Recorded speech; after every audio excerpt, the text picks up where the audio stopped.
আসসালামু আলাইকুম এভরিওয়ান, সবাই কেমন আছেন? আশা করি সবাই অনেক বেশি ভালো আছেন। ভেবেছি যে এখন থেকে মিনি ব্লগ শেয়ার করব আপনাদের সাথে।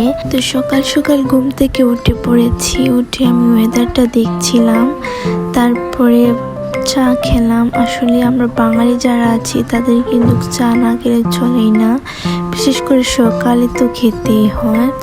আপনাদেরকে সেদিনের ওয়েদারটা দেখাই। সেদিনের ওয়েদারটা অনেক বেশি হট ছিল আর অনেক গরমও ছিল। আর দুপুরের ক্লিপ নিতে আমি ভুলে গিয়েছিলাম।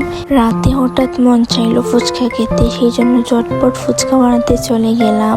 এখানে আলু সিদ্ধ করতে বসিয়ে দিয়েছি, তারপরে পেঁয়াজ মরিচ যেগুলো কাটা সেইগুলো কেটে নিয়েছি। তারপরে ভাবলাম যে একটা ডিম দেওয়া যাক, তারপরে ঢাকনা দিয়ে ঢেকে দিলাম সিদ্ধ হওয়ার জন্য।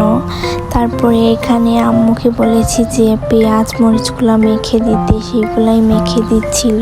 মরিচ কাটায় আমার হাতে অনেক জ্বালাপোড়া করছিল, সেই জন্য আম্মু মেখে দিয়েছিল। পরে চাটনির মধ্যে পেঁয়াজ মরিচগুলা দিয়ে ভালো করে মাখিয়ে নিচ্ছিল। আমার হাতের কাছে অন্য কোনো মশলা ছিল না, সেই জন্য এড করতে পারি নাই, এগুলা দিয়েই বানিয়ে ফেলেছি। তোমরা চাইলে অন্য কোনো মশলা এড করতে পারো। তারপরে এখানে আমাদের চাটনিটা একদমই রেডি। তারপরে আমি এখানে টক বানিয়েছি জাস্ট লেবু দিয়ে, আমার কাছে তেঁতুলও ছিল না, সেই জন্য লেবু দিয়েই বানিয়ে ফেলেছি। আসলে হুট করে সিদ্ধান্ত নেওয়া, সেই জন্য কিছুই হাতের কাছে পাই নাই। তারপরে আমি এখানে ফুচকাগুলো রেডি করছিলাম। আসলে ফুচকাটা আগে থেকে মেল্ট করা ছিল, সেই জন্য আর বানাতে হয়নি। আর এখানে আম্মুকে বললাম যে তুমি ভিডিও করো, আমি এগুলা বানাই।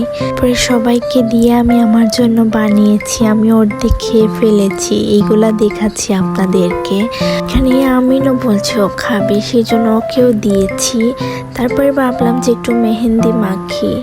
সো আজকের ভিডিও ছিল এই পর্যন্ত। সবাই ভালো থাকবেন, আল্লাহ হাফেজ।